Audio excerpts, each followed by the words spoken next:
the people would have said, we can't take this religion, we can't do this. See the priority and the wisdom and hikmah in da'wah. What do you take to people? Unlike we find, I've come across reverts, and alhamdulillah, some of them have stayed despite that kind of behavior that they were given. Others actually left because they read about Islam, and as some of them quite rightly say, that the worst ambassadors of Islam are the Muslims.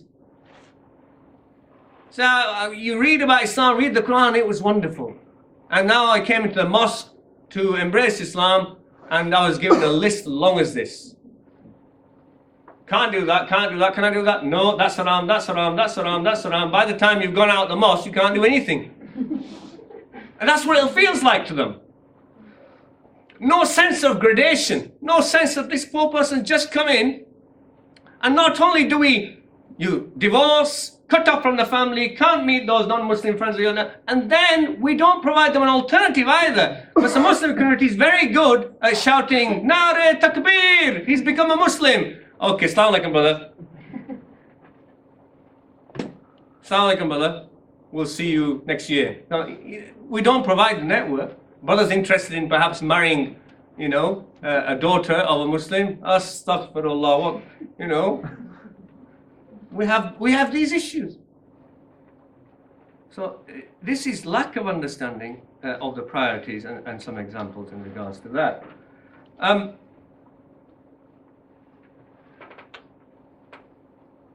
And Ibn Taymiyyah, rahimahullah, in the late 8th century, he introduced this idea, this fiqh of muwazinat, as Sheikh Adawi says, fiqh al-muwazin, which was to do with balancing. He based it on the fiqh of priorities, prioritizing things in Islam, and before making the ruling or the fatwa, to weigh things up. Which has priority over what? Before giving the ruling. And you can apply that, again, if I take an example from everyday life, medicine, for example, that a doctor prescribes. All medicines, if you open the box or the bottle, if you get a box and you open a leaflet, will have a list of side effects as long as, yes? But you take them. Because in weighing up the pros and cons, of your illness and the medicine you're going to take, you have to decide, are you going to take it or are you not? Because that's the choice you have. And what they try and do in the research is minimize the negatives and the side effects so that the benefits of the medicine outweighs the side effect. And hence people take it because it's been tried and tested. Well, it's similar in life anyway. And therefore, this idea in weighing up, the fuqaha mentioned not only jalb al-masalih, which was, we said, the maqasid, or the basis on the reason of the whole sharia, was to bring benefit to humanity. But they said the opposite as well, which is dar al-mafasid, to bring the maslaha, the benefit, at the same time to prevent the harm from people. That is the whole basis of Sharia. And using that as the maqasid, we now apply it to our life situations. As Ibn Taymiyyah deliberated on and tried to show how this comes into effect. For example, he said in regards to benefit, bringing the benefit, one has to consider something which is individual benefit against community benefit. Which has a priority? And he said the community benefit has greater priority than individual benefit, to safeguard the community. And in the same way, you can say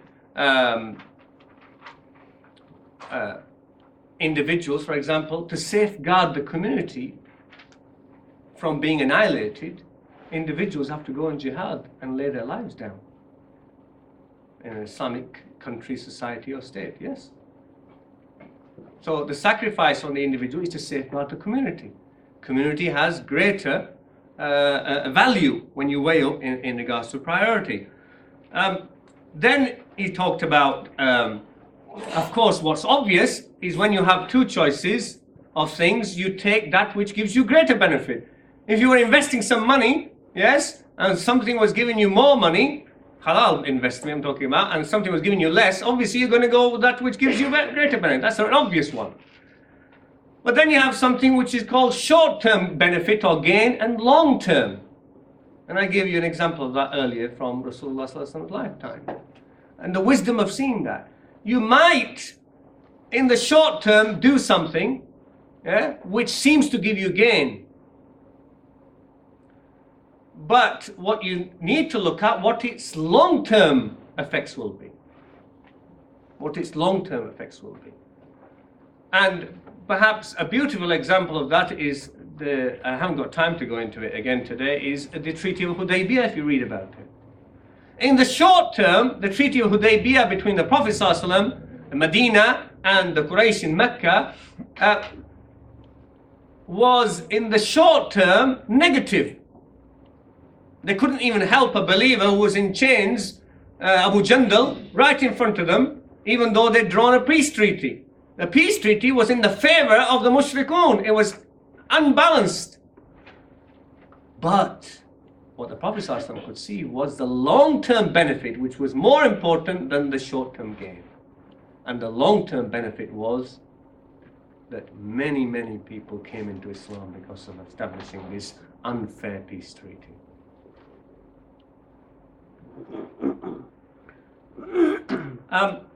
In regards to Dar al-Mafasid, which is preventing the harm.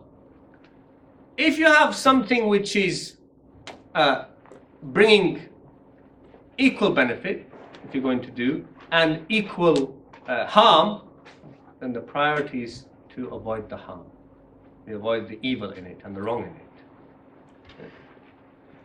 Because the Prophet ﷺ said in authentic hadith, he says, وَمَا أَمَرْتُكُمْ فَأْتُوا مِنْهُ مَا اسْتَطَعْتُمْ وَمَا نَهَا عَنْكُمْ عَنْهُ فَانْتَهُوا.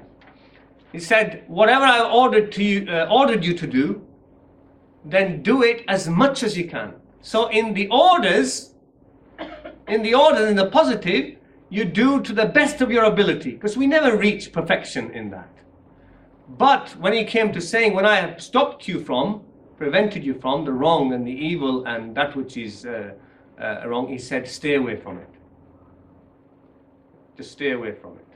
So that's why the fuqaha say that it takes the priority. I give an example of two evils, like the example of the boat. We have in our society, we had a situation, for example, and if we were MPs and we were voting, as some Muslim MPs were, you had the situation of taking people, so-called terrorist suspect, into custody, right? You have a choice, 20 days or 60 days, or 20 days and 40 days. You have no other choice. Those are your choices. So which one are you going to take? It's no point in that situation where you can make a difference to make that choice, to say, I'll have nothing to do with it, I'm just going to walk away. So you take, it's no point saying they're both evil. We can see they're both evil, but you have to take the lesser of the two evils. The choice isn't no days or 40 days. The choice is 20 days or 40 days. So you'll take the lesser of the two evils. Because that's your predicament. You have to make a choice. So it's in these kind of situations where you have to make a choice. You have to decide and weigh up which way. What is of greater benefit? What is least harmful in weighing up, looking at these kind of things.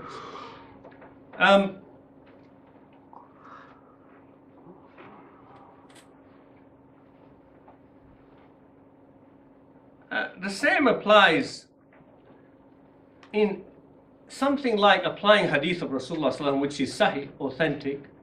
Man ra'a minkum munkaran fala yughayyiru biyadihi فإن لم يستطع فبلسانه فإن لم يستطع فبقلبه وذلك أضعاف الإيمان.